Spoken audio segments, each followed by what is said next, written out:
नमस्कार, आप देख रहे हैं न्यूज़ वन इंडिया। मैं हूं आपके साथ ऋतु तोमर। वक्त हो चला है बड़ी बहस का। उत्तर प्रदेश में 3 दशक से सत्ता का राजनीतिक वनवास झेल रही कांग्रेस अब सॉफ्ट हिंदुत्व के मुद्दे को आत्मसात कर 2022 की सियासी जंग जीतना चाह रही है, जिसकी झलक प्रियंका गांधी के यूपी दौरे में देखने को मिली। बुधवार को सहारनपुर पहुंची कांग्रेस महासचिव प्रियंका गांधी किसानों की आवाज बनने के साथ ही हिंदू और मुस्लिम दोनों के बीच अपना सियासी आधार बनाने की कवायद करती हुई नजर आई। और इसी कड़ी में आज प्रियंका गांधी प्रयागराज पहुंची, जहां जाकर संगम में आस्था की डुबकी लगाई। प्रियंका के इन 2 दिनों के दौरे में धर्म और सियासत का खूब कॉकटेल देखने को मिला है। बहरहाल सवाल अब ये कि किसान और धर्म के सहारे प्रियंका का मिशन 2022 सफल हो पाएगा क्या? कांग्रेस का वजूद बचाने के लिए प्रियंका की ये कवायद कितनी कारगर साबित होगी? बस इसी पर आज की ये बड़ी बहस। लेकिन उससे पहले ये रिपोर्ट देखिए।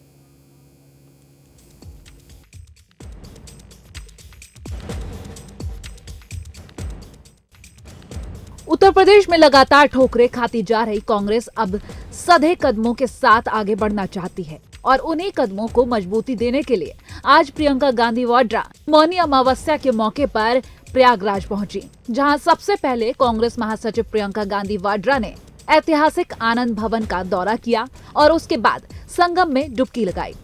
कांग्रेस नेता प्रियंका गांधी मनकामेश्वर मंदिर भी गयी। प्रियंका गांधी ने शंकराचार्य स्वामी स्वरूपानंद से भी मुलाकात की।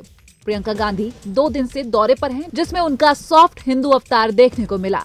चाहे बात आज प्रयागराज की हो या फिर कल सहारनपुर की, कृषि कानून विरोध आंदोलन को अपने प्रयासों से गरमाने की पूरी कोशिश कांग्रेस ने शुरू कर दी है, जिसका आगाज बुधवार को सहारनपुर के चिलखाना पंचायत से हुआ।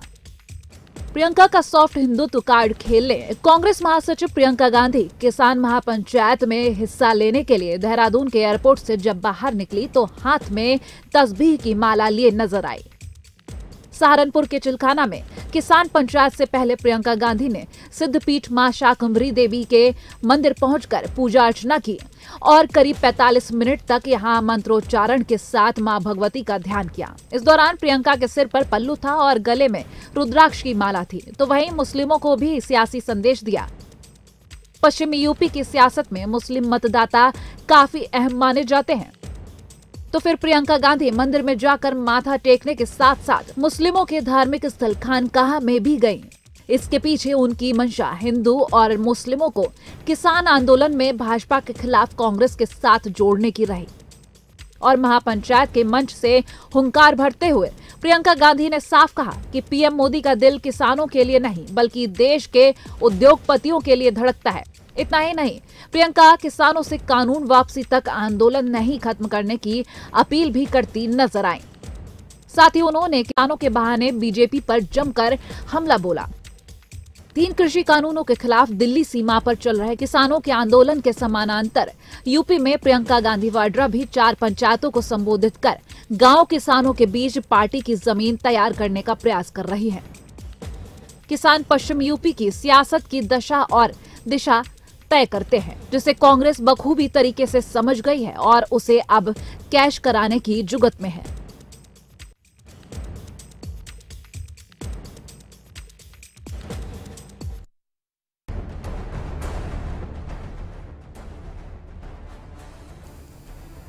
उत्तर प्रदेश के विधानसभा चुनावों में कांग्रेस का प्रदर्शन किस तरीके से रहा, वो भी हम आपको ग्राफिक्स के जरिए दिखा रहे हैं। 90 के दशक से देखें तो कांग्रेस अपनी सियासी जमीन ऑलमोस्ट खो चुकी है। प्रियंका के हाथ में यूपी की कमान अब है। देखना होगा कि आखिर किस तरह से प्रियंका गांधी यूपी में कांग्रेस को उसका खोया हुआ वजूद वापस दिला पाएंगी या फिर नहीं।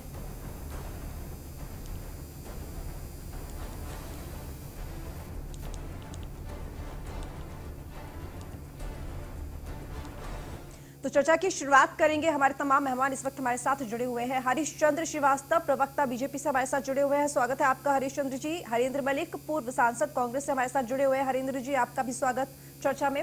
शशांक यादव, एमएलसी सपा, ये भी हमारे साथ जुड़े हुए हैं। आपका स्वागत Shashank ji news one India में। इसके साथ ही प्रेम कुमार, पॉलिटिकल एक्सपर्ट, थोड़ी देर में हमारे साथ चर्चा में शामिल हो जाएंगे। तो हरेंद्र जी, क्या बात है, मान लिया कि विजन 2022 अगर वाकई में अपने नाम करना है तो भगवा धारण करना पड़ेगा यूपी में? नहीं, ऐसा नहीं है। भगवा धारण करने देखिए, हर व्यक्ति को अपने धर्म को मानने चुनने को, धार्मिक प्रक्रिया में हिस्सा लेने की आजादी संविधान के अनुसार। अजीब किस्सा है, अगर हमारे नेता मंत्री ना जाए तो मंदिर क्यों नहीं गए, मंदिर चले गए तो मंदिर क्यों गए। अगर प्रियंका जी मौनी अमावस्या पे प्रयागराज जाकर के गंगा में डुबकी लगा ले तो चर्चा का विषय बन जाए, और ना जाए ना लगाए तो चर्चा का विषय बन जाए। ये तो चिट्ठी की पटवी थी। और जहां तक ये स्थिति है भगवा की, भगवा हम धारण नहीं करते, पर भगवा का अंग्रेज ने भगवा भी तो हमारे सन्यासी धारण करते हैं और उनका हम सम्मान करते हैं।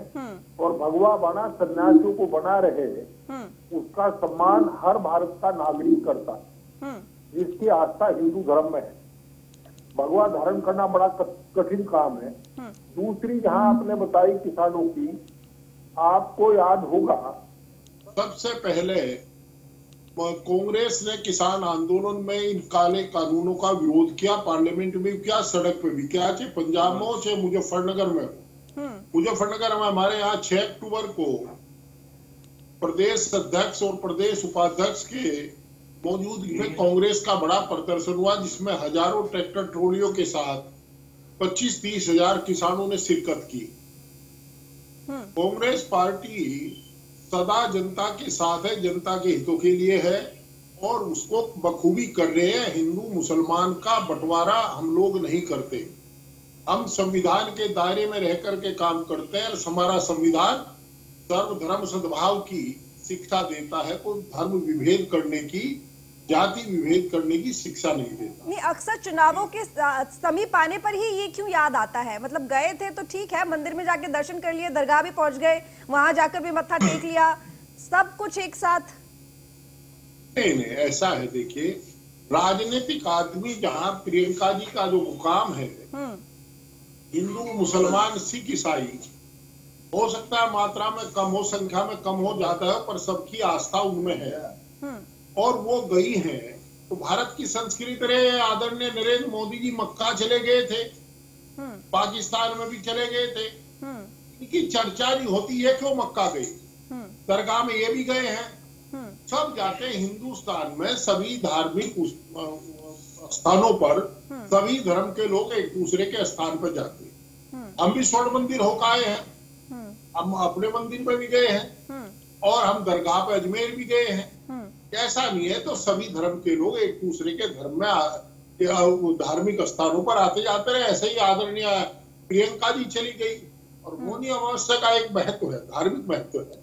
तो गंगा मैया में के नजदीक कोई रहे, प्रयागराज में रहे, त्रिवेणी के किनारे पर बैठ करके वापिस चला हुए। नहीं, वैसे हरीश जी, अभी आपने एक बात कही कि प्रधानमंत्री नरेंद्र मोदी जाके डुबकी लगाते हैं तो चर्चा का विषय हो जाता है, यहाँ लगाते हैं तो फिर अलग अलग कयास लगाए जाते हैं। लेकिन एक बात बताइए कि काले कुर्ते में यहाँ पर प्रधानमंत्री नरेंद्र मोदी जी ने जब डुबकी लगा ली थी तो तांत्रिक बता दिया था। आप क्या बताएंगे प्रियंका गांधी को? वो भी काले कुर्ते में बैठ के साधना कर रही थी माता के आगे। नहीं, काले कुर्ते में नहीं बैठी थी, आपने देखा नहीं? आपने भी शायद ध्यान से नहीं देखा। काले ड्रेस वो पहनी हुई थी, पहले मेरी बात सुनो तोमर साहब, जो वो ड्रेस पहनी हुई थी वही कुर्ता था उनका, वही रहा। और नरेंद्र मोदी जी के बारे में मैंने नहीं कहा, मैंने कहा नरेंद्र मोदी जी आदरणीय प्रधानमंत्री जी मक्का मदीना भी गए थे। ये तो सब लोग, हर धर्म के दूसरे लोग आते जाते रहे, इतना बड़ा विषय नहीं है। और कांग्रेस तो सर्वधर्म सद्भाव की बात करती है, वो तो कोई किसी धर्म। चलिए ठीक, हरीश जी से जान लेते हैं। हरीश जी, क्या उत्तर प्रदेश में अगर सियासत में चमकते रहना है तो क्या भगवा ही धारण करके आगे बढ़ा जा सकता है? यही एक रास्ता है हरीश जी? देखिए, भगवा मन होना चाहिए अंदर से।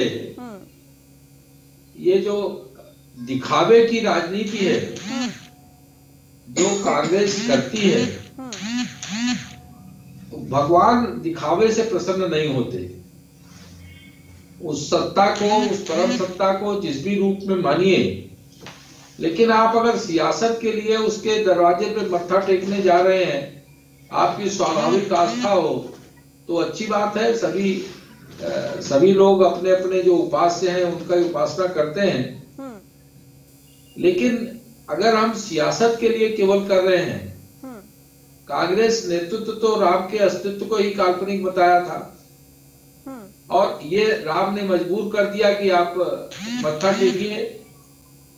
तो कोई भी जो धर्म में किसी भी संत पे प्रति किसी भी धार्मिक स्थान में जाने की और उपासना करने की ये तो सबकी स्वतंत्रता है, पर ये जो सियासत के लिए ये इस तरह का जो रचना रची जाती है वो मखौल बन के रह जाती है। आपका आंतरिक भाव हो तो ये बात कहीं इस तरह की नहीं आएगी। आप चुनाव आया तो आप यानी कि हरी जी विपक्ष दिखावा करता है, यानी कि ये दिखावे की राजनीति है। आप मुझे बताइए कि प्रियंका जी 19 के चुनाव में भी उत्तर प्रदेश की प्रभारी थी, उस समय एक आध जगह गई होंगी, उसके बाद अब 22 का चुनाव आया तो फिर शाकुंभरी देवी और गंगा स्नान की सुध आई। क्या इसके पहले भी कभी गई थी कि वो काशी विश्वनाथ गई हो या विंध्याचल मंदिर गई हो या राम जी के दर्शन करने गई हो? तो ये बात तो इसीलिए उठती है ना कि जब हम अस्वाभाविक रूप से कोई काम करते हैं। मैं आदरणीय हरेंद्र मलिक जी को सुन रहा था, हरेंद्र मलिक जी बेहतर बताएंगे कि आखिर प्रियंका जी में कब आस्था जगी। बिल्कुल हरेंद्र जी से जानेंगे। शशांक जी जरा आप भी बताइए कि इस बार 2022 में क्या धर्म युद्ध के जरिए कब वो किसानों के यहाँ गई, कब वो मंदिर पे मत्था टेकने गई? तो ये जो दिखावे की राजनीति है। ठीक, शशांक जी मेरा सवाल आपसे है वो समझती है उत्तर प्रदेश में अब क्या धर्म युद्ध के जरिए ही 2022 में जो ताज होगा वो पार्टियों को मिलेगा? यानी कि अब यहाँ पर धर्म की राजनीति होगी तब जाके 2022 के चुनावों में अपने कहीं ना कहीं कह सकते हैं कि जीतने का मौका मिलेगा। तभी हो सकता है कि वो पार्टियां जो अब तक अपनी सियासी जमीन खो चुकी हैं उनको अगर वो वापस पानी है तो अब यही एक तरीका रह गया है, क्योंकि मुद्दा तो कोई रहा नहीं विपक्ष के पास। मुझे तो बड़ा ये ताज्जुब हो रहा है, आप कह रही विपक्ष के पास कोई मुद्दा नहीं है। अगर चुनावी परिणाम ही हर चीज को तय करेंगे तब तो फिर बहस के कोई मायने नहीं है। अगर बेरोजगारी मुद्दा नहीं है, अगर महंगाई मुद्दा नहीं है, अगर पेट्रोलियम पदार्थों के नेपाल और श्रीलंका के मुकाबले दुगने दाम मुद्दा नहीं है, तब तो मुझे लग रहा है फिर कोई बहस के कोई मायने नहीं है। और रह गई जहां तक बात आपकी कि धर्म युद्ध के आधार पर ही चुनाव होगा, तो हर राजनीतिक दल अपनी अपनी रणनीति बनाने के लिए स्वतंत्र है। उनको क्या बेहतर लगता है वो बेहतर जानेंगे। हम उस पर कोई कमेंट करने की स्थिति में हम दूसरा दल का होने के नाते नहीं कह सकते, क्योंकि जितने भी एक्ट आए, चाहे वो किसानों की पंचायत में गई, चाहे वो मंदिर में गई और चाहे वो महिला में गई, तो कहीं से कोई इलीगल काम तो है नहीं। सारा काम संविधान सम्मत है और मुझे नहीं लगता है कि इसकी कोई मोनोपोली किसी विशेष दल के पास है अपनी धार्मिक आस्था दिखाने के लिए। कोई आदमी पहले नहीं दिखा रहा था, अब दिखा रहा था, इतनी सी बात है। अक्सर चुनावों के आसपास ही दिखाई देता है ना, तो थोड़ा सा फिर शंका होती है, सवाल उठते हैं।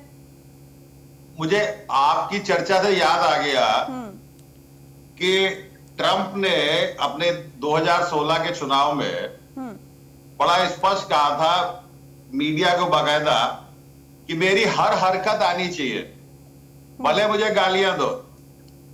तो मुझे भी लग रहा है ये भी कुछ जो है पब्लिसिटी मॉन्गरिंग की चीज हो सकती है। मुझे लगता है प्रेस नोट तो कोई कांग्रेस ने जारी नहीं किया होगा कि आज वो शाकुंभरी देवी में दर्शन करके और जो है अपनी भावनाओं के जरिए मतदाताओं को रुझाएगी। ये एक प्रदर्शन है, प्रदर्शन किया उन्होंने, आपने उसको टेकअप कर लिया। पब्लिसिटी स्टंट, ठीक, पब्लिसिटी स्टंट आपने बता दिया। हरेंद्र जी, पब्लिसिटी स्टंट है ये कांग्रेस का चर्चाओं में बने रहने का?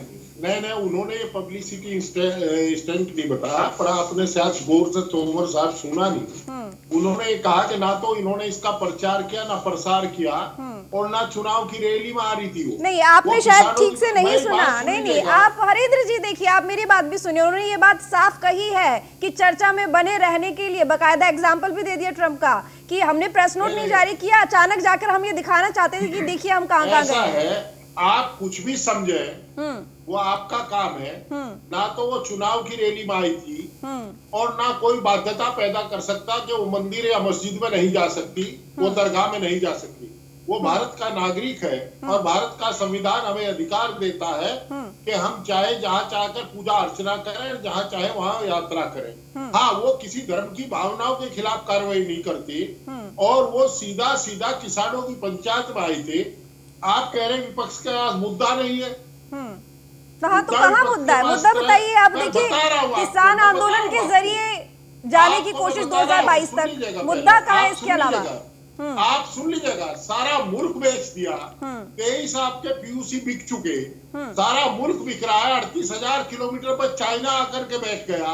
अब छोटे छोटे देश हमको आंख दिखा रहे। आप कह रहे मुद्दा नहीं हमारे पास। आज 10 करोड़ लोगों का रोजगार चला गया। कोरोना के नाम पर आपने पैसा इकट्ठा कर दिया पीएम केयर रिलीफ फंड में, उसका कोई हिसाब ना मांग सकता है ना हिसाब है। लोकतंत्र खतरे में है। किसानों के सामने दीवार खड़ी की जाती है, कांटे की बाढ़ लगाई जाती है। आप कह रहे मुद्दा नहीं है।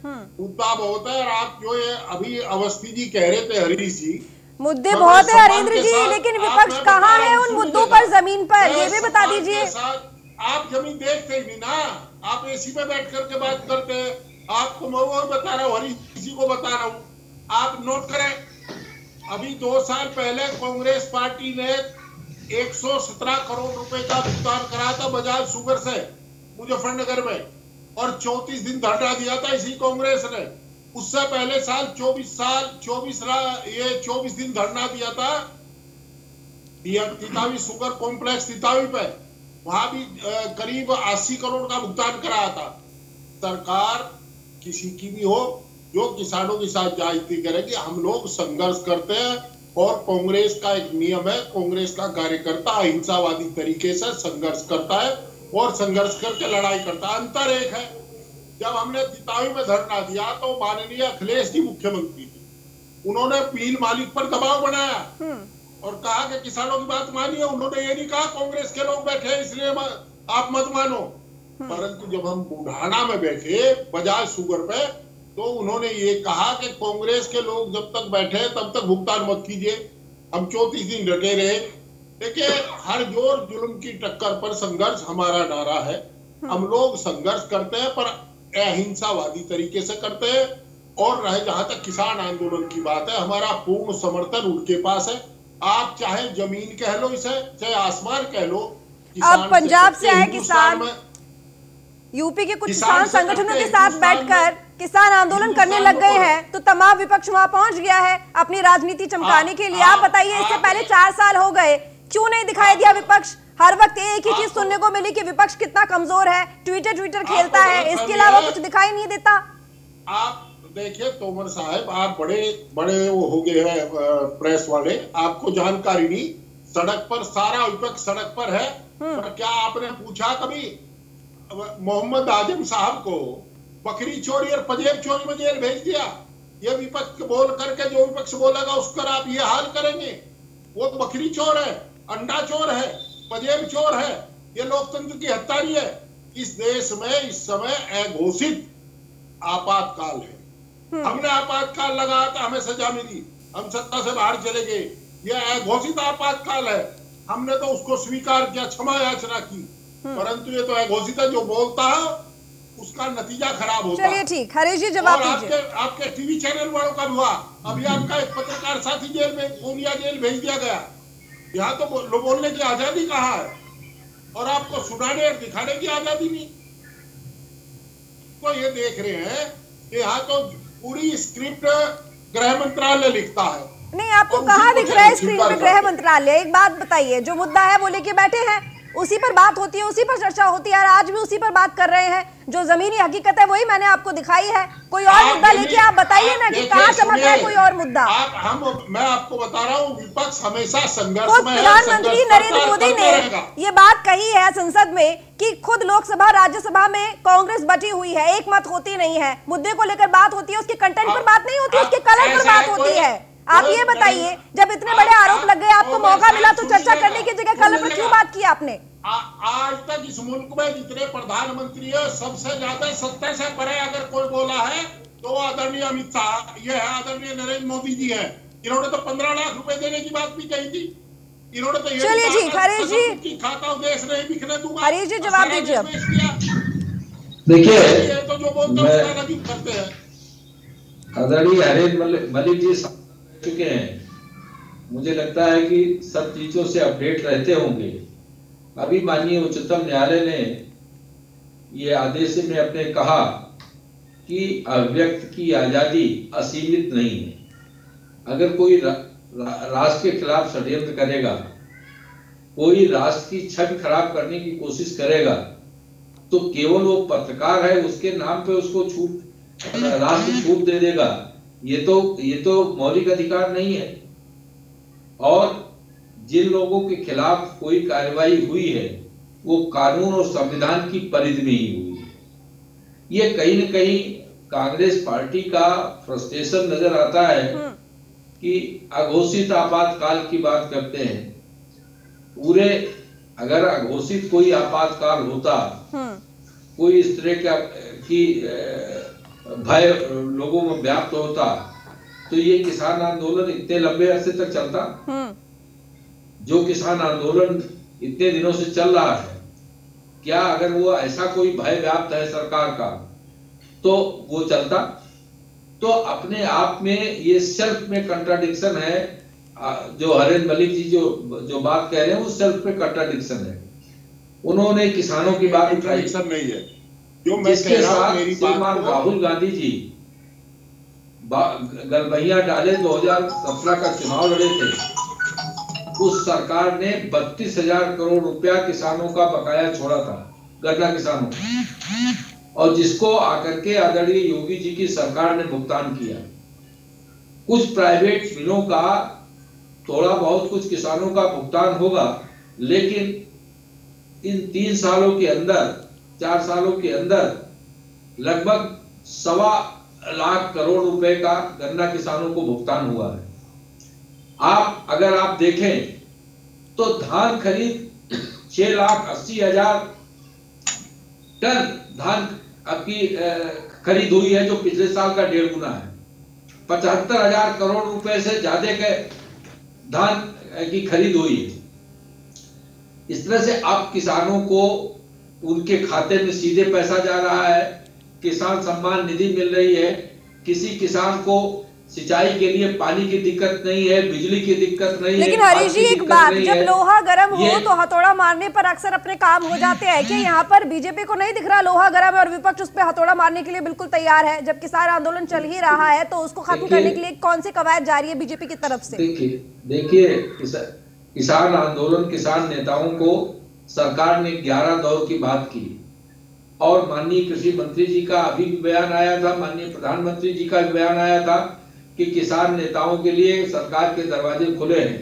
और जो सरकार ने प्रस्ताव दिया था कि 1.5 साल के लिए ये कानून को स्थगित करते हैं, इस पे कमेटी बनाते हैं, कमेटी में किसान नेता अपने प्रतिनिधि रखें, जो निष्कर्ष निकलता है उस पर हम कार्रवाई करेंगे, एमएसपी पे बात करेंगे। एमएसपी को लेके माननीय प्रधानमंत्री जी ने मंडियों को लेके अभी नहीं, वही सवाल है कब करेंगे, कब करेंगे? 2 महीने से ज्यादा का वक्त हो गया, करेंगे कब? नहीं, ये तो किसान नेताओं को रिस्पॉन्ड करना पड़ेगा ना। वो तो सरकार क्यों नहीं पहल कर सकती? दिक्कत क्या है? किसान तो सड़क पर बैठे हुए हैं, चले जाइए एक बार, इतनी बार किसान भी आए हैं आपके दरवाजे। मैं जो बात कह रहा हूँ तो सरकार की ही पहल है। रिस्पॉन्ड तो इन किसान यूनियन के नेताओं को करना पड़ेगा। वो तो कहते हैं कि हमको और कुछ नहीं चाहिए, ये कानून रद्द कर दीजिए। ये कोई समस्या नहीं है, ये कोई समाधान है। ठीक हरीश जी, आपकी कोई समस्या हो बात करेंगे हरीश जी, ठीक करेंगे चर्चा की तरफ। शशांक जी, मेरा सवाल आपसे है, इतने दिन हो गए, लगभग 4 साल पूरे हो चुके हैं, 2022 में विधानसभा चुनाव है, लगातार यहाँ पर बात हो रही है कि आखिर विपक्ष के पास कोई मुद्दा क्यों नहीं है। जब यही सवाल मैंने अभी हरेंद्र जी से पूछ लिया तो उन्होंने ये बात यहाँ पर कह दी कि मुद्दे तो बहुत हैं। देखिए मुद्दे तो बहुत हैं, लेकिन मुद्दों को चमकाने में विपक्ष असफल रहा है, ये तो साफ दिख रहा है। और अब किसान आंदोलन के जरिए कहीं ना कहीं अपनी खोई हुई सियासी जमीन पाने की कोशिश में जुगत में विपक्ष। एक चीज बताइए रितु जी, अभी मैं खाली अपने जिले की बात कर रहा हूँ, लखीमपुर खीरी की, जहां से मैं आपसे लाइव हूँ इस समय। यहाँ पर पिछले 3 महीनों में हम लोग करीब 3,500 से 4,000 लोग भारतीय जनता पार्टी की सरकार द्वारा नजरबंद किए जा चुके हैं, हिरासत में लिए जा चुके हैं, बंद किए जा चुके हैं। हम करीब करीब पिछले 2 महीने में 550 से ज्यादा विलेज लेवल पर किसान पंचायतें, किसान घेरा, महिला घेरा बना चुके, यूथ घेरा बना चुके। और आप यकीन करेंगी कि प्रेस नोट देने के बाद भी मीडिया में कभी नहीं आया, गिरफ्तारियां भी नहीं आई। चलिए वो मीडिया का अपना रुख है, वो क्या खबर देते हैं क्या नहीं देते। विपक्ष को जो आप कह रहे हैं कोई मुद्दे लेके नहीं आया, आप कैसे तय कर रहे हो कि विपक्ष लेके नहीं आया? भाई हमें जो एफर्ट करने हैं, हमें वो अपनी एफर्ट प्रोग्राम कर रहे हैं। इतना सब बंदिश होने के बावजूद, इतनी नजरबंदी के बावजूद भी 1500 आदमी 1200 आदमी एक जगह मिल रहा है। बीजेपी के नेता जा रहे हैं तो वहां पे महामारी अधिनियम नहीं लग रहा है। हम लोगों पे महामारी अधिनियम का और 144 के वायलेशन के मुकदमे कायम हो रहे हैं। तो अब इससे ज्यादा हम क्या कर सकते हैं? शशांक जी, ये तो 2020 की बात हो गई ना, उससे पहले तो थे ना। आप देखिए अभी चुनाव हुए थे, उपचुनाव, कहाँ? अच्छा, मतलब सपा अध्यक्ष तो बाहर दिखाई नहीं दिए, एक भी रैली नहीं हुई। उपचुनाव में तो देख लिया क्या हाल हुआ है। यानी कि आपने सीरियसली लिया नहीं ना। इस 1 साल से पहले का बता दीजिए, क्यों नहीं बाहर निकले? और आज महापंचायतों में महापंचायत हो रही है, कस्में खाई जा रही है कि सरकार को उखाड़ फेंकेंगे। नहीं, ये जो है आपने अपने को 1 साल के लिए फोकस कर रखा है। आपने कहा कि उपचुनाव में नहीं निकले। अखिलेश जी उपचुनाव में या नेताजी कभी निकले? आप बताओ। लोकसभा के उपचुनाव में निकलते हैं, विधानसभाओं के उपचुनाव में नहीं निकलते। इससे पहले जब 9 चुनाव हुए थे और हमने 3 सीटें ली थी जिसमें 2 भाजपा से छीनी थी, तब कहां पर खबर आई थी? भाजपा से तो लिया था। अभी हमने प्रधानमंत्री के क्षेत्र में एमएलसी की सीट जीती, प्रधानमंत्री के क्षेत्र में एमएलसी स्नातक वाली सीट जीती, उप मुख्यमंत्री केशवनाथ मौर्य के सेट में स्नातक की हमने एमएलसी की सीट जीती। वो तो मीडिया के लिए चर्चा का विषय नहीं बनी कि प्रधानमंत्री के क्षेत्र में, मुख्यमंत्री के क्षेत्र में जो है विपक्ष जीत रहा है, वो कहीं चर्चा का विषय बना अभी तक? आप बताइए। ये तो अभी चुनाव हुआ है और ये पढ़े लिखे लोगों का चुनाव था, ग्रेजुएट्स का चुनाव था। एक जबरदस्त असंतोष है भारतीय जनता पार्टी के खिलाफ। फर्क सिर्फ इतना है, आप ये पंचायतों के चुनाव को होने दीजिए। चुनाव के नतीजों में तो आपने देख लिया रिजल्ट में क्या आया। यानी कि जाहिर सी बात है कि सरकार सही काम कर रही है, क्योंकि जनता तो सब जानती है। नहीं, उसको तो मीडिया ने थोड़ी कहा, मीडिया ने वोट नहीं दिए, मीडिया ने जनता से वोट नहीं दिलवाए। नहीं, परिणाम मैं वो बता रहा हूं जो विधानसभा के उपचुनाव के बाद एमएलसी के भी उपचुनाव हुए, मैं उसकी बात कर रहा हूं, जहां पे प्रधानमंत्री के क्षेत्र में, मुख्यमंत्री के क्षेत्र में हमने भारतीय जनता पार्टी को हराया है।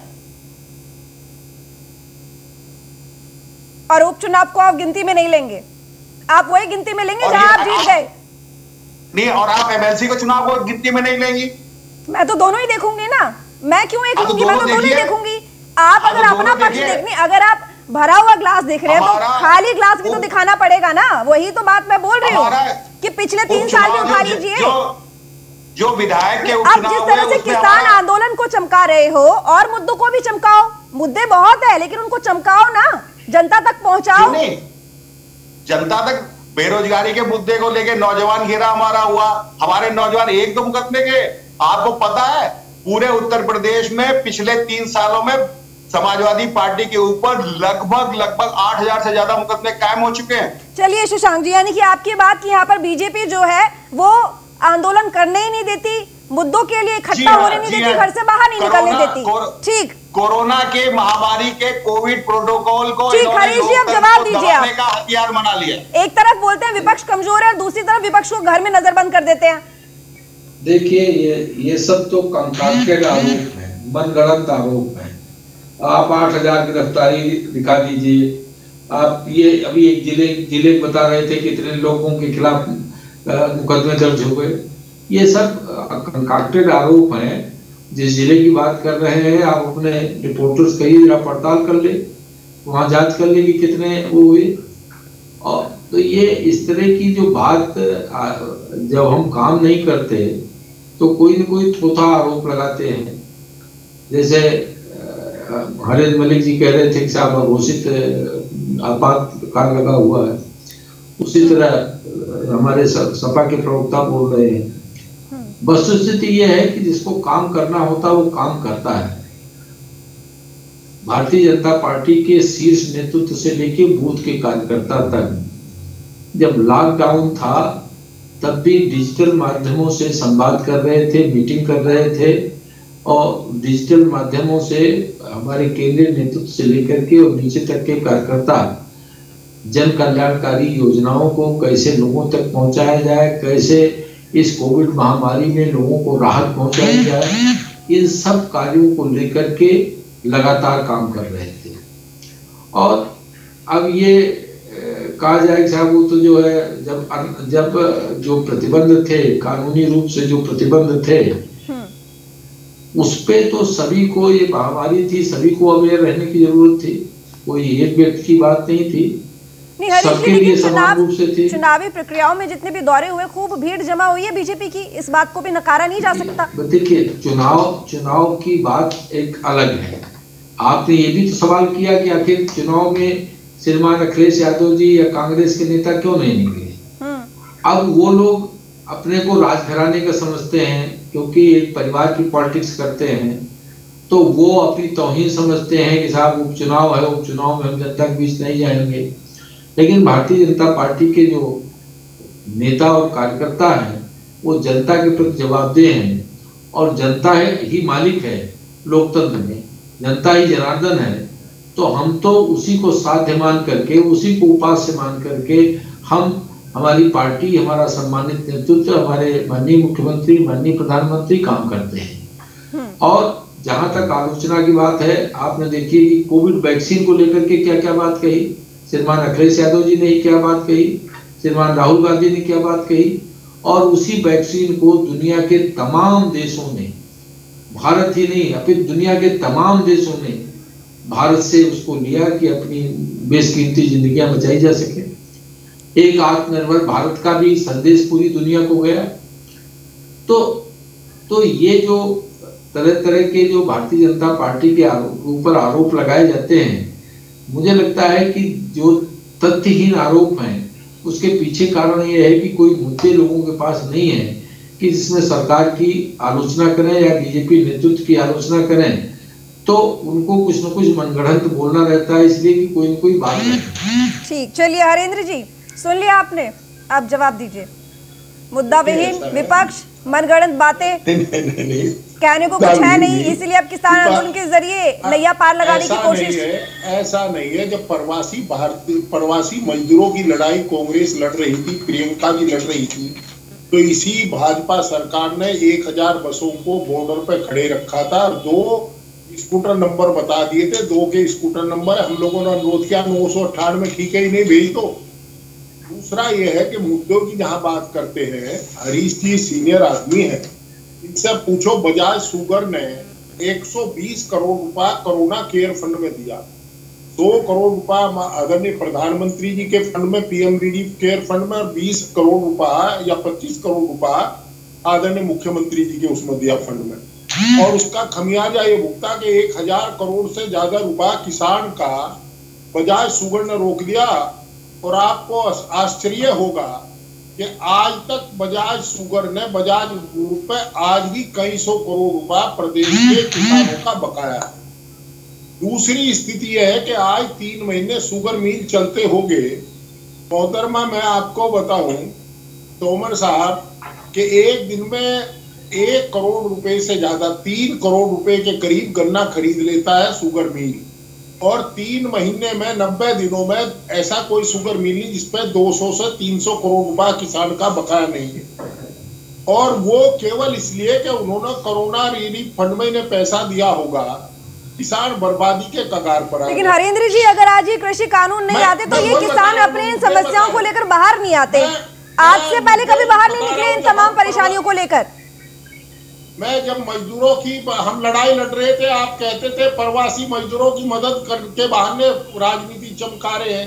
अरे आप चमकाइए ना, फिर हमारे कहने से आपके ऊपर असर पड़ता है क्या? आप ये देखिए, 90 के दशक के बाद से कांग्रेस घटती जा रही है, लगातार जनाधार घटता जा रहा है यूपी में। ये तो आप खुद जानते हैं ना।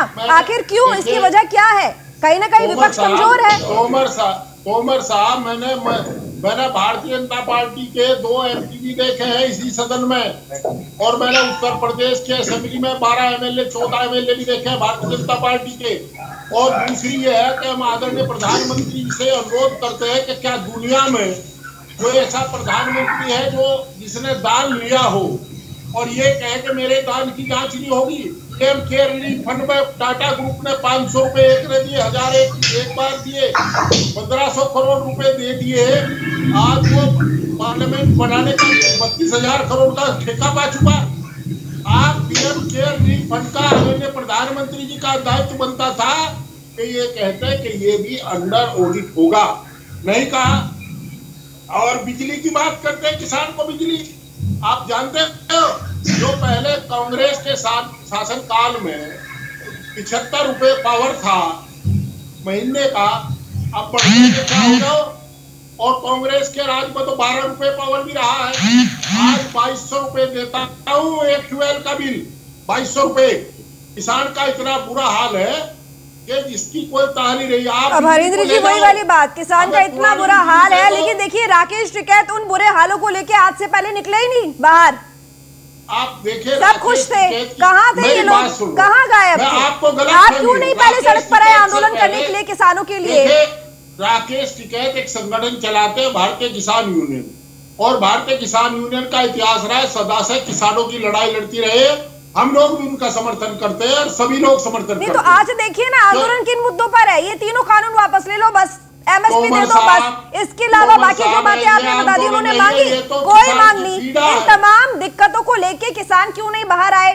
और जब आप जानते थे तो फिर आप क्यों नहीं सड़क पर आए?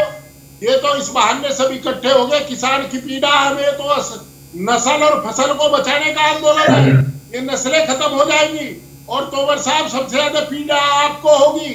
आज गेहूं का भाव जो है 16 रुपए किलो है, पिसाई 2 रुपए किलो है।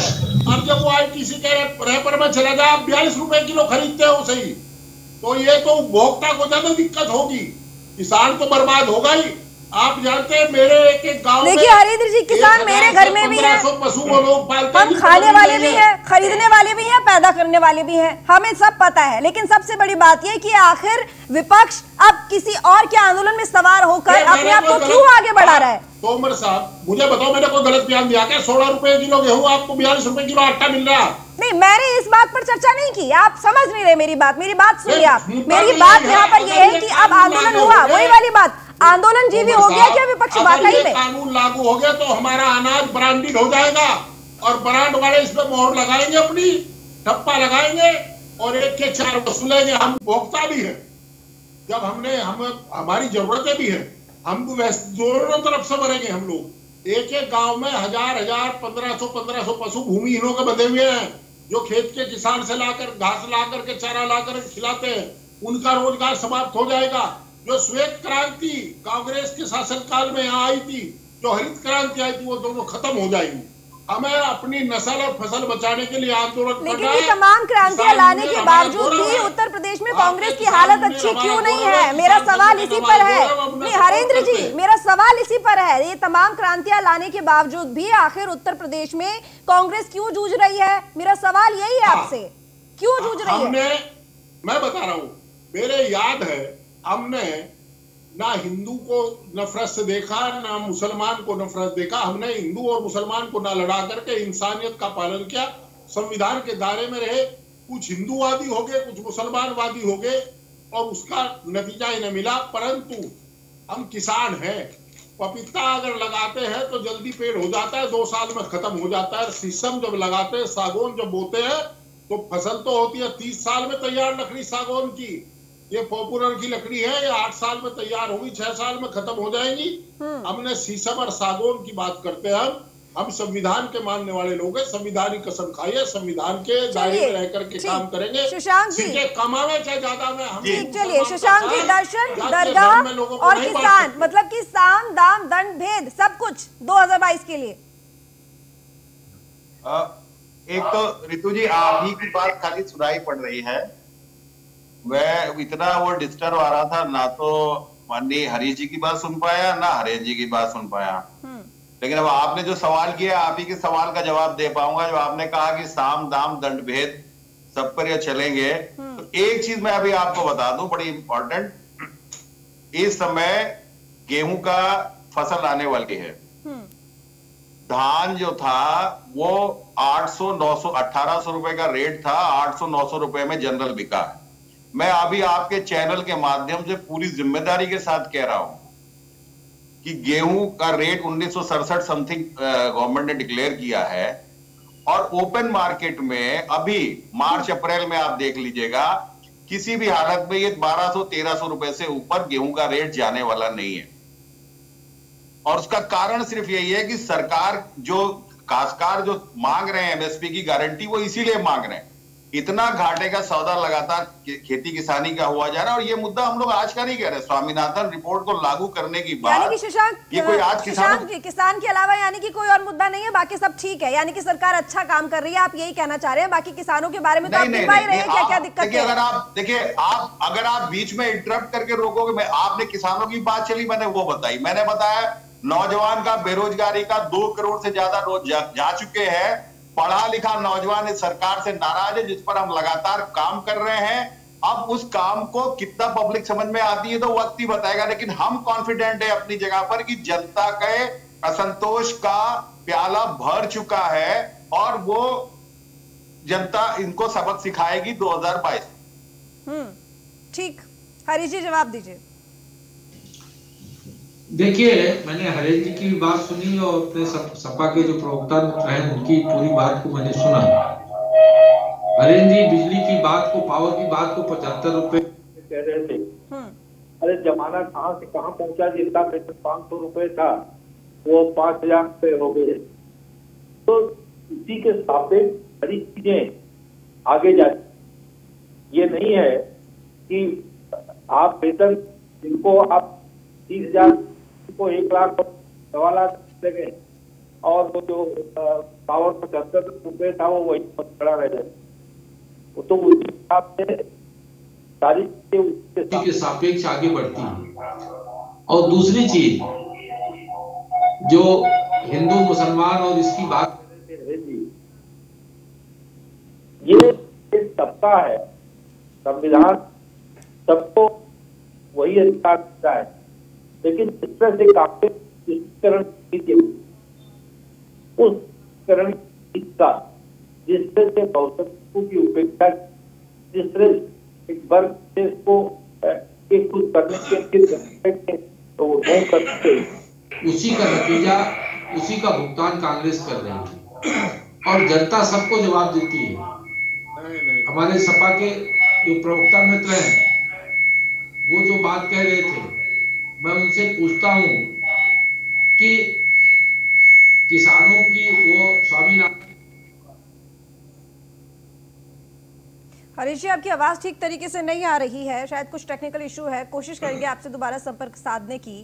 तो हरेंद्र जी, मेरा सवाल आपसे है कि आखिर कब तक इस तरीके से धर्म की राजनीति, कोई आंदोलन हो गया उसकी राजनीति, क्या इस तरीके से आखिर वो खोई हुई सियासी जमीन मिल जाएगी क्या कांग्रेस को? इतने साल तो हो गए।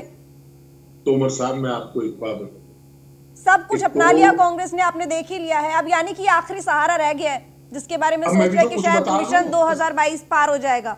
अगर सब कुछ आप ही बता देंगी तो मेरे लिए क्या। हरेंद्र जी, मेरी आवाज सुन रहे हैं आप? हाँ, मैं सुन रहा हूँ। आपको मेरी आवाज आ रही है? जी बिल्कुल, बोलिए। मैं बता रहा हूँ 89 से पहले उत्तर प्रदेश में कांग्रेस का शासन था। 89 में एसएम हुआ और उसके बाद कांग्रेस का बुरा हाल हुआ, क्योंकि ना वह हिंदू के साथ रही ना मुसलमान के साथ रही। और मैंने तूफान देखा, तूफान में मेरा दूसरा चुनाव था, मैं 76,000 समथिंग से जीता था। तूफान में कोई किसी को नहीं पूछता। दूसरी स्थिति ये रही कांग्रेस की सीमाएं है संविधान। हम हिंदू मुसलमान की लड़ाई ना लड़के इंसानियत की लड़ाई लड़ते हैं। तीसरी बात ये, जहां कहते हैं हर मुद्दे को हम उठाते हैं, 10 करोड़ लोगों का रोजगार कोरोना में चला गया, हम ये मुद्दा उठा रहे बार बार, पर हमें आपका उतना सहयोग नहीं मिल पाता जितना अपेक्षित है।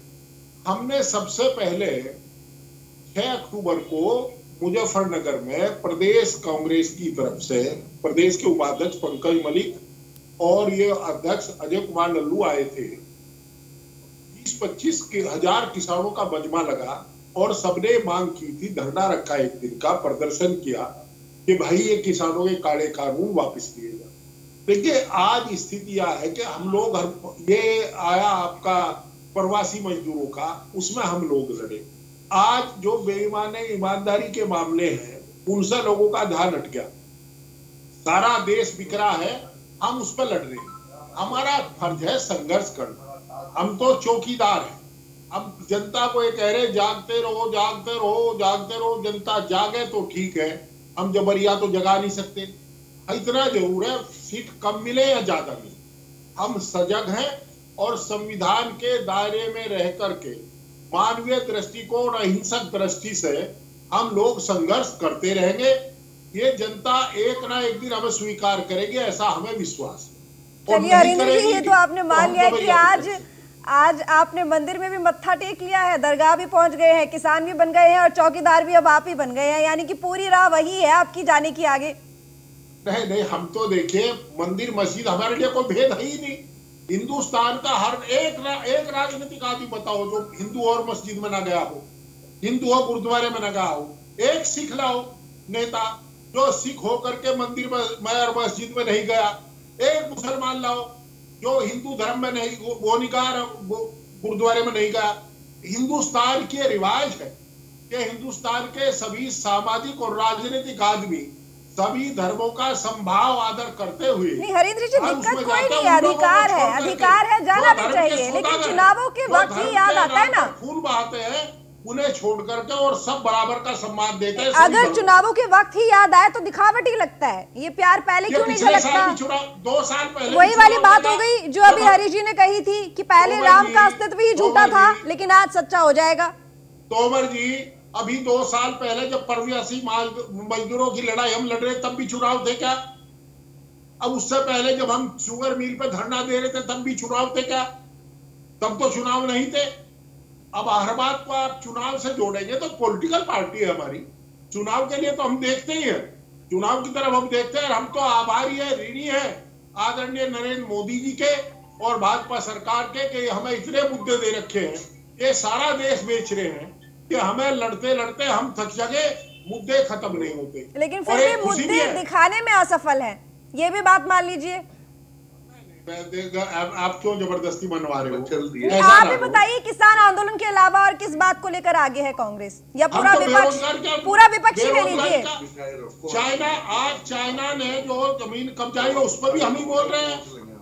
आज क्या बात कह रहे हैं आप? जो शहीदों का समझौता हो गया ना चाइना पर भी, समझौता हो गया ना चाइना पर भी, हो गया ना समझौता चाइना पर।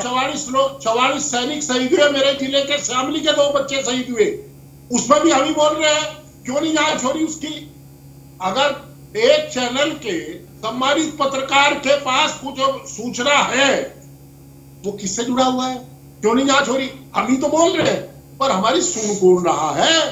ये तो सरकार लाठी लेकर बैठी, जो कोई बोल रहा है उसे लठिया दे, बोलते नहीं, किसी को फाइन दिखा दे, किसी कुछ ऐसे। 2 यही है। हरीश जी, मेरी आवाज आप तक पहुंच रही है? हरीश जी सुन पा रहे हैं आप मुझे?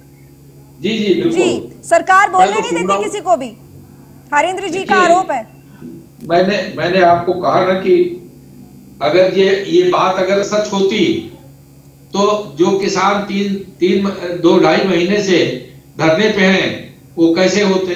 ये तो सिर्फ कंट्राडिक्टरी बातें हैं।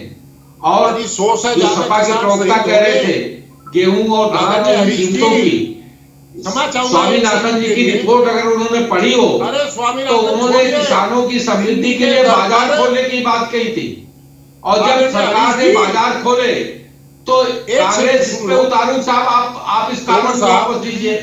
बेशक कांग्रेस ने अपनी सरकार में वही ड्राफ्ट तैयार किया था, लेकिन जब स्वामीनाथन की रिपोर्ट को लागू किया सरकार ने कानून के माध्यम से, तो ये सब के सब उसको काला कानून बता रहे हैं।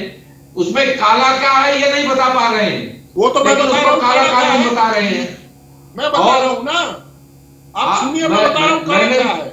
देखिए, आप राफेल पे भी सवाल उठा रहे थे, आप बालाकोट पे भी सवाल उठा रहे थे, और जब पाकिस्तान के मंत्री ने अपनी पार्लियामेंट में खुद उसको स्वीकारा तो आपने देश से माफी नहीं मांगी, जबकि आपने सेना की मर्यादा के साथ खिलवाड़ किया था और देश की मर्यादा के साथ खिलवाड़ किया था। इस्तेमाल करने में सबसे आगे है। ये जो कभी हिंदुस्तान का दोहरा चरित्र है, ये चलने वाला नहीं है। वो भी आपने भले जी अपने नेतृत्व को कहिए कि अगर उसके लिए नेशन फर्स्ट नहीं होगा तो नेशन उसको कभी स्वीकार नहीं कर सकता, और ये इसके लिए कांग्रेस को आत्ममंथन करना होगा। चलिए ठीक, समय खत्म हो गया। शशांक जी आपसे एक छोटा सा कमेंट, शशांक जी आपसे एक आखिरी कमेंट। जी शशांक जी आपसे अब एक आखिरी कमेंट, समय खत्म हो चुका है। मेरा सिर्फ इतना कहना है कि आपने जो मूल बहस रखी थी, प्रियंका जी स्वतंत्र है अपनी कार्रवाई करने के लिए, वो जिस भी रूप में कर रही हो, दूसरे दल का मैटर मैं नहीं बोल सकता, लेकिन सिर्फ इतना कह सकता हूं कि 2022 में समाजवादी पार्टी पूरी तरीके से तैयार है और भारतीय जनता पार्टी का एक्सपोजर कंप्लीट हो चुका है। चलिए ठीक, बहुत शुक्रिया आप तमाम मेहमानों का चर्चा में जुड़ने के लिए, न्यूज़ वन इंडिया के साथ जुड़ने के लिए। तो फिलहाल चर्चा में इतना ही, देखते रहिए न्यूज़ वन इंडिया।